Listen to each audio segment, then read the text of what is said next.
Good evening. I'm Justin Lepley, and tonight I will be discussing a review of my theme cluster, a part of the integrative core at the University of Mount Union. The theme cluster that I chose was Cluster 15, Globalization, Cooperation versus Competition. This cluster considers the idea of that the world has become a global village, and is focused on the ramifications that globalization has on regions, nations, and communities. The courses that were in this cluster sought to answer questions such as, does globalization lead to increased international competition, or does it lead to more increased cooperation between nations? It also wants to ask, does globalization level the playing field for competition and cooperation between and among countries? Does it increase pressure on countries to sharpen their competitive edge against each other? And in answering these specific questions, the real question of the theme cluster comes down to the fact that what are the ways that globalization affects these topics, and how does that carry out in the real world? For my theme courses, I chose to take Econ 365, Global Macroeconomics, and then History 208, which is the United States since 1945. In my macroeconomics course, it really built upon the ideas that were established in the fundamentals of micro and macro, and just from a more global perspective. Dr. Myler, the professor in that course, established methods for comparing economic success that imports and exports from economies of different nations have. In the course, we also referred to globalization as international economic integration, and it was defined as the degree to which economic events in one country affect others across national borders. The reason that we use this different term in the class versus just globalization is that globalization has many different connotations, and they can really obscure the economic implications of the term and the concept. One of the biggest takeaways that I remember from the class is that different geographical and economic restraints can affect the way that certain countries produce a good. So it can actually be more effective for a country to produce one good over another. It becomes more profitable for them, and they just can't really compete in producing that one product. Whereas other countries may have strengths in areas that allow them to produce that product at a lower cost and be more efficient.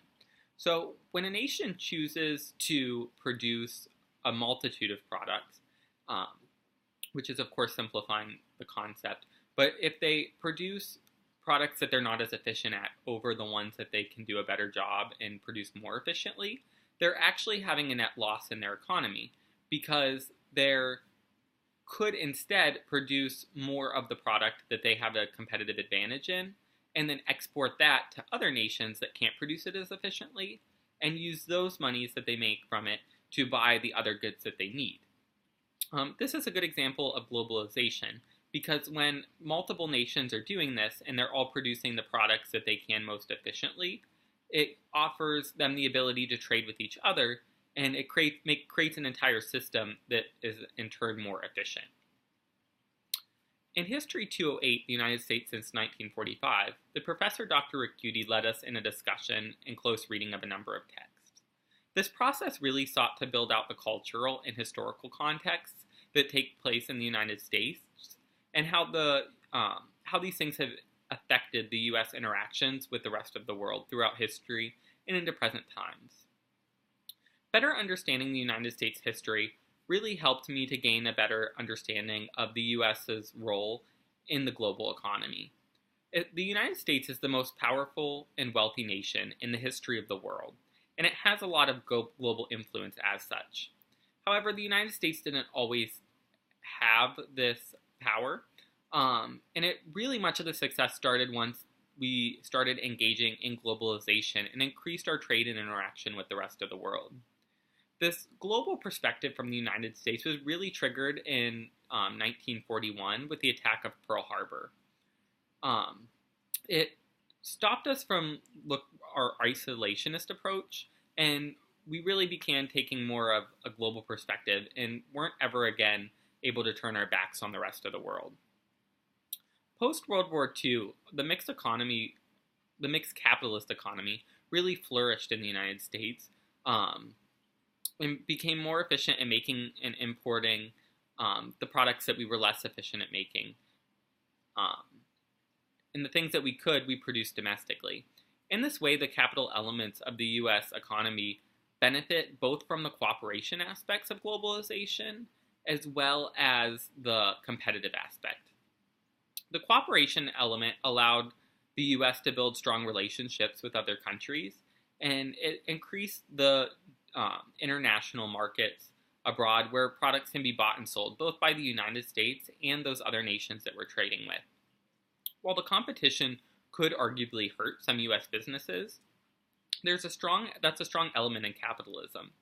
Weak businesses tend to be pushed out of the way, and companies and businesses that are more innovative and come out with new advancements lead to more profitable businesses taking their place.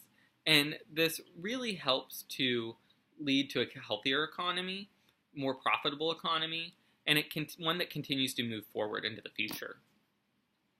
The theme cluster related to my field of studies in a lot of ways. I'm a triple major, majoring in marketing, management, and human resources. The globalization of our modern economy is something that really can't be avoided, and it touches all these different areas of business. For instance, the field of human resources must work to create policies that work for employees from a bunch of different backgrounds, and also for employees that may be working as expatriates in other countries. As far as managers, today's managers must work to lead people from the same different backgrounds and be able to work through different cultural barriers to not only get the job done, but do it in a way that's constructive for employees that they're working with. The field of marketing is also just as affected by globalization because the market base that marketers are reaching to is ever growing, and they have to make sure that they're communicating their message in a way that these people from a variety of different backgrounds understand and are appealed to. For the field of business to really move forward, it has to embrace these key ideas that come along with globalization and also seek to find ways to benefit from both the cooperation and the competition elements that come along with it. I plan to contribute to this advancement by continuing my education, by going to law school at Case Western Reserve University, and pursuing an MBA at the Weatherhead School of Management. During my time there, I'll be pursuing this JD and MBA degree in hopes that the law element will help me put my business education into practice, possibly even going to as far as to create governmental policies one day in my career that help promote globalization and cooperation abroad. I am really interested in developing a career that allows me to engage in a concept called pre-conflict peace building. Johns Hopkins University Advanced School of International Studies really describes pre-conflict peace building as something that has a primary objective of creating different channels for dispute resolutions, for establishing political institutions, defining norms, changing attitudes, and reducing violence created by these different conflicts. This is a really proactive approach to avoiding violence because it creates channels for the resolution to take place rather than focusing on these specific conflicts themselves. The methods of enacting this policy often directly correspond with the ideas of globalization, as democracy and a healthy economy are factors to establish long-term peace rather than just solve short-term problems where the initial issue that created the problems just continues to bring up new issues for the communities. I'm really thrilled that I chose the theme cluster that I did because it helped me give a framework to align all the different parts of my undergraduate education. It's important to understand that globalization has many side effects, but by working together as a global village, nations with polar opposite social constructs can move forward together. Instead of seeing globalization as the cause of cooperation or competition, the two things can really be seen as separate sides of the same coin. Both can have their downfalls, but the benefits far outweigh those. In retrospect, I just am really thrilled that I chose the theme that I did, and I'm glad that it's helping me present that framework that's going to really take my career in the direction that I want to and continue my education. Thank you so much and have a great evening.